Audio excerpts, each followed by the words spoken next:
നമ്മൾ മോഡെക്സിൻ്റെ പറഞ്ഞ പോലെ തന്നെ എക്സ് സ്ക്വയറിനെ വെച്ചിട്ടും ഷിഫ്റ്റിംഗ് ഓഫ് ഗ്രാഫ് സ്ഥിരം ക്വസ്റ്റ്യൻസ് കാണാറുണ്ട്.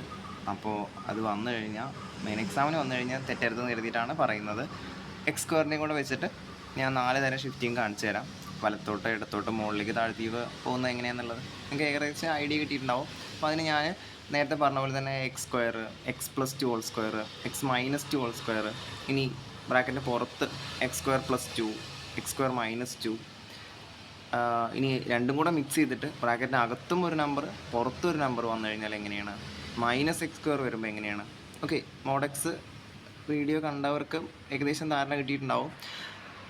അത് വെച്ചിട്ട് നിങ്ങൾക്ക് പറയുന്നതിന് മുമ്പ് ഗസ് ചെയ്യാം. ഓക്കെ, അതുതന്നെയാണ് വരുന്നതെന്നുണ്ടെങ്കിൽ നിങ്ങൾ മനസ്സിലാക്കി വെച്ച കാര്യം കറക്റ്റാണ്. ശരി, അപ്പോൾ എഫ് ഓഫ് എക്സുകളുടെ എക്സ് സ്ക്വയറിൻ്റെ ഗ്രാഫ് നമുക്കറിയാം. ഇത് ഇങ്ങനൊരു ഷേപ്പായിരിക്കും. എന്തായാലും അറിഞ്ഞു വയ്ക്കുക, ഡൊമൈൻ റേഞ്ചൊക്കെ പഠിച്ചു വയ്ക്കുക. ശരി, അപ്പോൾ എന്താണ് ബ്രാക്കറ്റിനകത്ത് 2 വന്നു കഴിഞ്ഞാൽ എന്താവുക എന്നുള്ളത് നിങ്ങൾ ഗസ് ചെയ്തോളൂ. ഇപ്പോൾ അവിടെ ഗ്രാഫ് വന്നിട്ടുണ്ട്. ശരി, നമ്മൾ പറഞ്ഞ ബ്രാക്കറ്റിനകത്ത് വന്നു കഴിഞ്ഞാൽ അല്ലെങ്കിൽ മോഡുലസിനകത്ത് വന്നു കഴിഞ്ഞാൽ 2 യൂണിറ്റ് ലെഫ്റ്റിലേക്ക് പോവുകയാണ് വേണ്ടതെന്ന്. അതുതന്നെയാണോ സ്ക്വയർ ഫംഗ്ഷൻ ഉണ്ടായിട്ടുള്ളത് നോക്കി നോക്കാം. യെസ്, അതുതന്നെയാണ് ഉണ്ടായിട്ടുള്ളത് അല്ലേ. 2 യൂണിറ്റ് പച്ച ഗ്രാഫായിരുന്നു നമ്മുടെ ആദ്യത്തെ എക്സ് സ്ക്വയറിൻ്റെ. 2 യൂണിറ്റ് ലെഫ്റ്റിലോട്ട് പോകുന്നു. ശരി, അപ്പോൾ അത് മനസ്സിലായി. അത് 3 ആണെന്നുണ്ടെങ്കിൽ 1 യൂണിറ്റും കൂടെ 3 യൂണിറ്റ് ഇടത്തോട്ട് വരുമായിരുന്നു, ലെഫ്റ്റിലോട്ട് വരും. അല്ലെങ്കിൽ 4 ആണെന്നുണ്ടെങ്കിൽ 4 യൂണിറ്റ് ലെഫ്റ്റിലോട്ട് വരും. ബ്രാക്കറ്റിനകത്ത് +4 +2 +3 ഒക്കെ ആണെന്നുണ്ടെങ്കിൽ ഇടത്തോട്ട് ലെഫ്റ്റിലോട്ട് അത്ര യൂണിറ്റ്.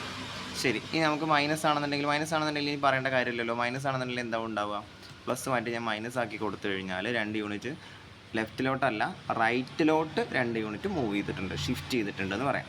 അവിടെ 3 ആണെന്നുണ്ടെങ്കിൽ 3 യൂണിറ്റ്. ഓക്കെ, കാര്യം മനസ്സിലായല്ലോ. +2 അകത്താണെങ്കിൽ ലെഫ്റ്റിലോട്ട്, -2 അകത്താണെന്നുണ്ടെങ്കിൽ റൈറ്റിലോട്ട്. പറഞ്ഞ് പഠിച്ച് തറവാക്കി വയ്ക്കുക. എക്സാം ഹാളിൽ നിന്ന് കൺഫ്യൂഷൻസ് ഉണ്ടാവരുത്. ഇനി +2 -2 നമുക്ക് പുറത്താണെന്നുണ്ടെങ്കിൽ എന്താ ഉണ്ടാവുക നോക്കിയേക്കാം. എന്തായിരുന്നു മോഡെക്സിൻ്റെ കേസിൽ? പുറത്തായിരുന്നു. മോഡുലസിന് പുറത്താണ് +2 എങ്കിൽ മുകളിലേക്കായിരുന്നു 2 യൂണിറ്റ് പോയിരുന്നത്. ഇതും അത് തന്നെയാണ്, 2 യൂണിറ്റ് മുകളിലേക്കാണ് പോയിട്ടുള്ളത്. പച്ച ഗ്രാഫാണ് എക്സ് സ്ക്വയറിൻ്റെ. അത് ഞാൻ കമ്പയർ ചെയ്യാൻ വേണ്ടിയിട്ടാണ് ഞാൻ അത് ഹൈഡ് ചെയ്യാത്തത്. അപ്പോൾ 2 യൂണിറ്റ് മുകളിലേക്ക് പോയിട്ടുണ്ട് അല്ലേ പുറത്താണെങ്കിൽ. അതേപോലെ തന്നെ -2 അല്ലെങ്കിൽ 2 യൂണിറ്റ് -2 പുറത്താണെന്നുണ്ടെങ്കിൽ എന്താ ഉണ്ടാവുക, 2 യൂണിറ്റ് താഴോട്ടും വന്നിട്ടുണ്ട്. ഈ രണ്ടും ഗ്രീൻ കളറായില്ലേ.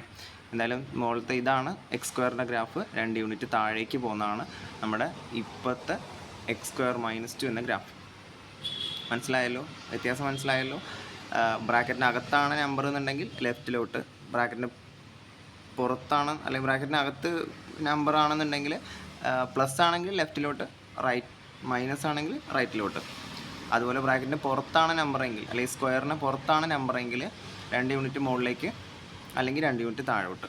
ഓക്കെ, ഇനി രണ്ടും കൂടെ വന്നാലോ, അപ്പോൾ വെർട്ടിക്കൽ ഷിഫ്റ്റും വേണം, ഹൊറിസോണ്ടൽ ഷിഫ്റ്റും വേണം. അതായത് മുകളിലേക്കും കുറച്ച് പോവും, സൈഡിലേക്കും കുറച്ച് പോവും. ഓക്കെ, മുകളിലേക്ക് അല്ലെങ്കിൽ താഴത്തേക്ക്. ശരി, അപ്പോൾ x+2 ഹോൾ സ്ക്വയർ -3, x+2 സ്ക്വയറിനകത്ത് 2 വന്നു. അപ്പോൾ 2 യൂണിറ്റ് ലെഫ്റ്റിലോട്ട് പോരണം. -3 വന്നു കഴിഞ്ഞാൽ 3 യൂണിറ്റ് താഴോട്ടും വരണം. ഈ ഗ്രാഫ് നോക്കി നോക്കൂ. ഈ ഗ്രീൻ ഗ്രാഫിന് 2 യൂണിറ്റ് ഇടത്തോട്ട് വെച്ചു, എന്നിട്ട് കുത്തനെ താഴോട്ട് 3 യൂണിറ്റും കൊണ്ടുവന്നു. അതന്നെയല്ലേ ഉണ്ടായത്. ഓക്കെ, ഇതും അതേ ഞാൻ നേരത്തെ പറഞ്ഞ പോലെ നിങ്ങൾക്ക് ടേബിൾ വരയ്ക്കാം. ഇതൊന്നും ഓർമ്മയില്ല എന്നുണ്ടെങ്കിലേ ടേബിൾ വരച്ചിട്ട്, ഇതിപ്പോൾ -4ൻ്റെ ഇമേജ് -2 ഞാൻ നേരത്തെ ഒരു ആവശ്യത്തിന് വേണ്ടി എഴുതിയതാണ്, ഒരു റഫായിട്ടൊരു ഇമേജ് കിട്ടാൻ.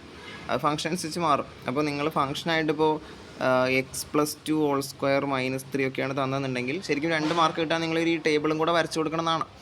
ഓക്കെ, അപ്പോൾ ഒന്നും ഓർമ്മ കിട്ടുന്നില്ല, ടേബിൾ വരയ്ക്കുകയാണ് നല്ലത്. ഓക്കെ, ടേബിൾ വരച്ചാലും ഇല്ലെങ്കിലും ഇത് നിങ്ങൾ ഓർത്ത് വയ്ക്കുകയാണെങ്കിൽ ഇടത്തോട്ട് വലത്തോട്ട് മുകളിലേക്ക് താഴേക്ക് അത് ഓർത്ത് വയ്ക്കുകയാണെങ്കിൽ നിങ്ങൾക്ക് സുഖമായിട്ട് ആ മാർക്ക് വാങ്ങിക്കാം. ഓക്കെ, ടേബിൾ വരച്ചിട്ട് എക്സിന് കറസ്പോണ്ടിങ് ആയിട്ടുള്ള എഫ് ഓഫ് എക്സ് കണ്ടിട്ട് ഓരോ പോയിൻറ്റ്സ് ആയിട്ട് നിങ്ങൾക്ക് ഗ്രാഫിൽ അടയാളപ്പെടുത്തി കണക്ട് ചെയ്യാം. ലാസ്റ്റ് -x² കൂടെ നോക്കിയിട്ട് നമുക്ക് x³ കൂടെ നോക്കാം. ശരി, -x² അറിയാലോ. മോഡെക്സ് എന്തായിരുന്നു, -മോഡെക്സ് ആക്കിയപ്പോൾ ഉണ്ടായത് നേരെ താഴോട്ടുണ്ട് വന്നു. അപ്പോൾ -x² ആണെങ്കിലും അത് തന്നെ ഉണ്ടാവുക. x² നമ്മുടെ ഗ്രീൻ ഗ്രാഫ് നേരത്തെ പറഞ്ഞ പോലെ തന്നെ ഉണ്ട്. -x² നേരെ ഈ മിറർ ഇമേജ് ആയിട്ട് താഴോട്ടും വന്നിട്ടുണ്ട്. ഓക്കെ, -x² ഗ്രാഫൊക്കെ വരയ്ക്കാൻ പറഞ്ഞു കഴിഞ്ഞാൽ ഇത് ഈ നീല ഗ്രാഫ് വരച്ചു കൊടുക്കുക. ക്ലിയർ ആയിട്ടുണ്ടാവും എന്ന് കരുതുന്നു. അപ്പോൾ ഇത് നിങ്ങൾക്ക് എടുത്ത് പ്രാക്ടീസ് ചെയ്യാം. പല നമ്പറുകൾ വെറൈറ്റി ആയിട്ടുള്ള നമ്പേഴ്സ് കൊടുത്ത് നിങ്ങൾക്ക് പ്രാക്ടീസ് ചെയ്യാം. തറവാക്കിയിട്ട് തന്നെ പോവുക. ഷിഫ്റ്റിംഗ് ഓഫ് ഗ്രാഫ് അത്ര ഇമ്പോർട്ടൻ്റ് ആണ്. ഞാൻ എക്സ് ക്യൂബ് വെച്ചിട്ടും കൂടെ റഫായിട്ടൊന്ന് കാണിച്ചു തരാം.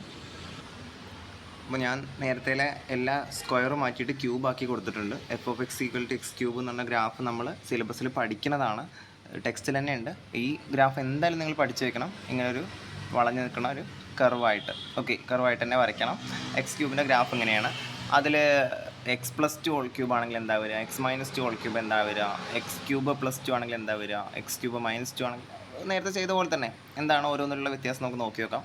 റഫായിട്ട് ഓരോന്നായിട്ട് പറഞ്ഞു പോകാം. X plus two whole cube ആണെങ്കിൽ 2 യൂണിറ്റ് ലെഫ്റ്റിലോട്ട് അല്ലേ? അതെ, 2 യൂണിറ്റ് ഇടത്തോട്ട്. ആ ഗ്രീൻ ഗ്രാഫിന് 2 യൂണിറ്റ് ഇടത്തോട്ടുണ്ട് വെച്ച പോലെ അല്ലേ ഈ റെഡ് ഗ്രാഫ് ഉള്ളത്? അതെ, ഓക്കെ. ഇനി x minus two whole cube ആണെങ്കിലോ, ഞാൻ അത് ഷോ ചെയ്തിട്ട് മറ്റേത് ഹൈഡ് ചെയ്യാം. X minus two whole cube ആണെങ്കിൽ 2 യൂണിറ്റ് വലത്തോട്ട് നീക്കി വെച്ചു അല്ലേ? ഓക്കെ, 2 യൂണിറ്റ് വലത്തോട്ട് വെച്ചിട്ടുണ്ട്. ഇനി അടുത്തത് എക്സ് ക്യൂബ് പ്ലസ് ടു. അപ്പോൾ പ്ലസ് ടു പുറത്താണെന്നുണ്ടെങ്കിൽ 2 യൂണിറ്റ് മുകളിലേക്ക് അല്ലേ? ആ ഒരു പ്ലെയിനായിട്ട് നിൽക്കുന്ന ഈ ഒരു ഭാഗം 2 യൂണിറ്റ് മുകളിലേക്കാണ്ട് കയറി നിൽക്കുന്നുണ്ട് അല്ലേ?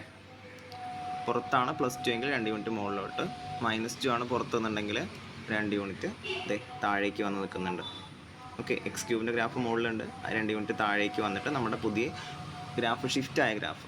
ഇനി അകത്തും പുറത്തൊക്കെ നമ്പേഴ്സ് ആവുന്ന ടൈപ്പ്, 2 യൂണിറ്റ് അകത്ത് 3 യൂണിറ്റ് പുറത്ത് അല്ലേ? അത് -3 യൂണിറ്റ്. അപ്പോൾ 2 + 2 അകത്ത് വന്നുകൊണ്ട് 2 യൂണിറ്റ് ഇടത്തോട്ട് നീക്കണം, -3 പുറത്ത് വന്നുകൊണ്ട് 3 യൂണിറ്റ് താഴോട്ട് നീക്കണം. ഓക്കെ, ഇങ്ങനെ കാണുമ്പോൾ കൺഫ്യൂഷൻ ആവുന്നുണ്ടല്ലേ? ഞാൻ F of X X cube ഒന്ന് മാറ്റി വയ്ക്കാം. നോക്കി നോക്കൂ, ഈ ഗ്രാഫിന് ഇപ്പോൾ എന്തുണ്ടായി എന്നുള്ളത്. 2 യൂണിറ്റ് ഈ ഭാഗം നമുക്ക് പരിചയമുണ്ട്. 0-ലാവുമ്പോഴാണ് ഇങ്ങനൊരു ഷേപ്പ് വരുന്നത്. കഴ്സറുള്ള ഭാഗം നോക്കൂ കേട്ടോ. അപ്പോൾ ആ ഭാഗം 2 യൂണിറ്റിൻ്റെ ഇടത്തോട്ട് പോന്നിട്ടുണ്ട്, എന്നിട്ട് 3 യൂണിറ്റ് താഴോട്ട് പോന്നിട്ടുണ്ട്, എന്നിട്ട് ഇവിടെ നിൽക്കുന്നത്. ഓക്കെ, അതാണ് പറഞ്ഞത്. ഷിഫ്റ്റിംഗ് ഓഫ് ഗ്രാഫ് വലിയ പണിയൊന്നുമില്ല. ഞാൻ പറഞ്ഞല്ലോ, ഒന്നും ഓർമ്മ കിട്ടുന്നില്ല എന്നുണ്ടെങ്കിൽ നിങ്ങൾ ടേബിൾ വരയ്ക്കുക, എന്നിട്ട് നോക്കി നോക്കാം. ഇനി -എക്സ് ക്യൂബ് ഒന്ന് നോക്കി നോക്കാം. എക്സ് ക്യൂബിൻ്റെ ഗ്രാഫ് നിങ്ങൾക്ക് ഓർമ്മ ഉണ്ടല്ലോ. എക്സ് ക്യൂബിൻ്റെ ഗ്രാഫ് രണ്ടും കൂടെ ആയിക്കഴിഞ്ഞാൽ കൺഫ്യൂഷൻ ആവില്ലേ? എക്സ് ക്യൂബിൻ്റെ ഗ്രാഫ് ഇതായിരുന്നു. -എക്സ് ക്യൂബിൻ്റെ ഗ്രാഫ് എന്ന് പറഞ്ഞു കഴിഞ്ഞാൽ എക്സ് ക്യൂബ് ഞാൻ ഹൈഡ് ചെയ്യാം, എന്നാലേ പെട്ടെന്ന് കിട്ടുള്ളൂ. -എക്സ് ക്യൂബിൻ്റെ ഗ്രാഫ് വരിക നേരെ ഈ രീതിയിലാണ്. ഓക്കെ, ശരിക്കും എക്സ് ആക്സിസിൽ വെച്ചിട്ടുള്ളൊരു മിറർ ഇമേജ് തന്നെയാണ്. ഇവിടെ ഉള്ളതിൻ്റെ മിറർ ഇമേജ് താഴെ വന്നു, ഇപ്പുറത്തുള്ളതിൻ്റെ മിറർ ഇമേജ് മുകളിലും വന്നു, അങ്ങനെയാണ് വന്നത്. ഓക്കെ, എന്തായാലും ഈ ഒരു ഷേപ്പ് മറക്കണ്ട. -എക്സ് ക്യൂബിൻ്റെ ഗ്രാഫ് ഇങ്ങനെയാണ്. ഞാൻ പറഞ്ഞല്ലോ, ഇതൊന്നും ഓർമ്മയില്ല എന്നുണ്ടെങ്കിലും ടേബിൾ വരയ്ക്കുക, ലൈൻസ് അല്ലെങ്കിൽ പോയിൻറ്റ്സ് നമ്മൾ ജോയിൻ ചെയ്യുക. ഇവിടെയൊക്കെ ഒരു കാര്യം ശ്രദ്ധിക്കുക, കർവാണ് ഉപയോഗിക്കേണ്ടത്. ഒരിക്കലും പോയിൻറ്റ്സ് ജോയിൻ ചെയ്യുന്ന ഇങ്ങനെ സ്ട്രെയിറ്റ് ലൈൻസ് വെച്ചിട്ട് ജോയിൻ ചെയ്യരുത്. ഓക്കെ, സ്ക്വയർ ആണെങ്കിലും ക്യൂബ് ആണെങ്കിലും ഒക്കെ വളച്ച് വേണം വരയ്ക്കാൻ. ഷിഫ്റ്റിംഗ് ഓഫ് ഗ്രാഫ് സ്കിപ്പ് ചെയ്യാൻ പറ്റാത്ത സെക്ഷനാണ്.